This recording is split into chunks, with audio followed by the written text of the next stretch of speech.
All right, welcome to The Explainer. Today, we're going to dive into some incredibly powerful wisdom.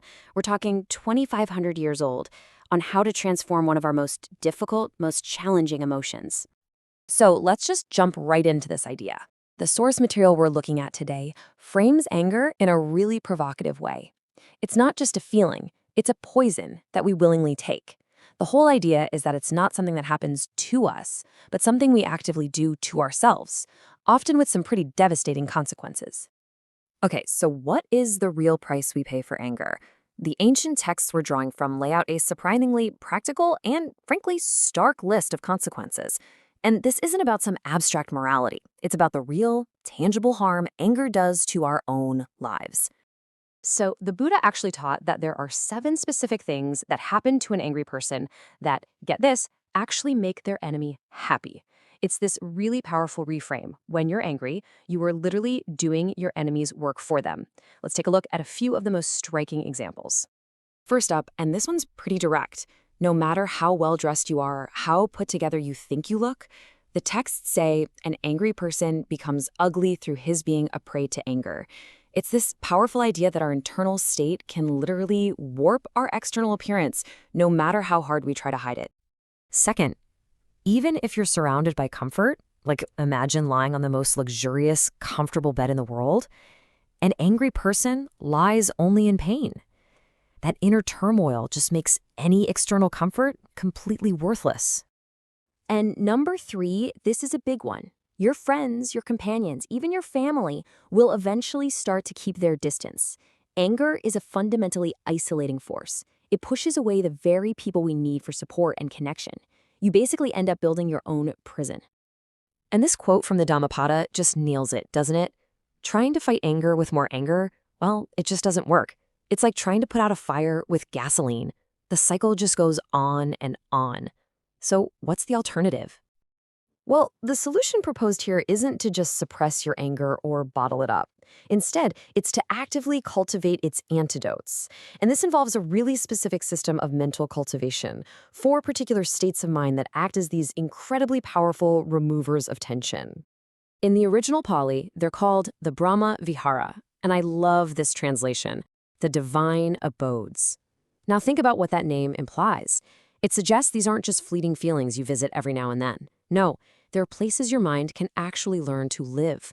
They can become your new home base.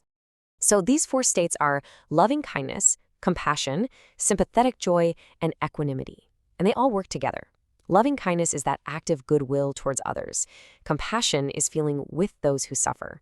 Sympathetic joy is genuinely celebrating the happiness of others. And equanimity, that's the balance that holds it all together.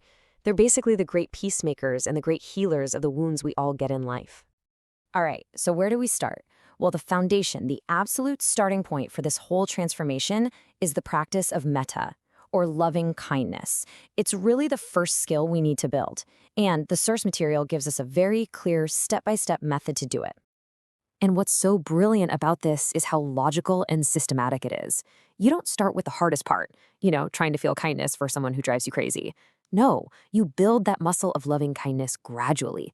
You actually start with yourself, wishing yourself well. Then you expand that feeling to someone you love or respect. Then to a neutral person, like someone you see at the store. And only then, once that feeling is strong and stable, do you try to include a difficult person. And this is the ideal we're aiming for. I mean, listen to that. The goal is to cultivate a love that's as protective, as unconditional, as boundless as a mother's love for her only child. It's a powerful, all-encompassing force for well-being. So the crucial point here, the real endgame, is to eventually just dissolve those lines we draw in our minds between friend, neutral person, and enemy. This whole practice is designed to help you see beyond those categories and extend that loving kindness to all beings equally, without any discrimination. Now, I know this might sound like a lot of hard work, and yeah, sometimes it is, but the texts are very, very clear about the profound and really practical benefits that come from this practice.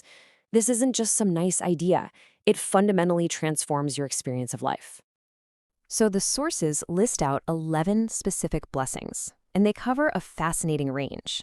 You get these really practical benefits, like sleeping well and waking up feeling comfortable. But it extends to the deeply profound, like having a calm facial expression, being able to concentrate your mind easily, and even dying with a clear and unconfused mind. Okay, so this brings us to the final and, you could say, the most advanced state, upekkha. This is often described as the crown of the four sublime states. It's the one that completes the set and brings everything into this perfect, harmonious balance. So what is equanimity, or upekkha? It's really, really important to get this right, because it's not what most of us think it is. It isn't about being numb or not caring. It's a state of profound mental stability that's rooted in a deep, deep understanding of the way things really are. And this comparison just lays it out so perfectly. On one side, you have this idea of cold indifference, which is based on dullness. It's an emotional emptiness, kind of like a stone. But true equanimity, that's something else entirely. It's dynamic. It's powerful. It's based on a vigilant, present mind. It's a fullness of understanding, a manifestation of the highest strength that can face all of life's ups and downs without being thrown off balance. And this, right here, this is the ultimate payoff. By cultivating these states, especially that unshakable balance of equanimity, the mind finds a stillness beyond the constant push and pull of craving and wanting and hating. It finds profound peace. So it leaves us with a question, right? What could you change by practicing just a moment of this today?